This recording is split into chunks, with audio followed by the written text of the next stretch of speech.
आपली लहान, तसंच आज या दामिनीचं केलंय.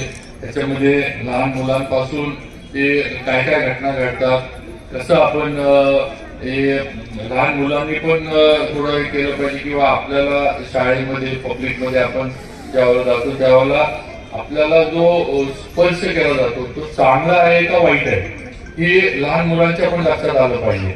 आणि जर कोणी वाईट याच्यातनं असं हे करत तर त्यांनी आई वडिलांना सांगितलं पाहिजे किंवा अशी घटना कुणाकडून तरी माझ्याबद्दल झाली आहे.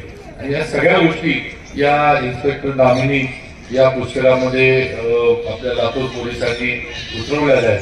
त्यामुळे ह्याचा पण आपण आपल्या मराठी शाळांमध्ये पण जर आपण हे करतोय, सगळ्या शाळांमध्ये पण आपण ही पुस्तक जे आहे ते मुलांना उपलब्ध करून देतोय त्यांच्यासाठी. आणि याचा उपयोग नक्कीच त्या मुलांना कायदा थोडाफार लहान वयामध्ये समजण्यासाठी या पुस्तकाचा उपयोग 100% होईल याची नक्कीच मला खात्री आहे.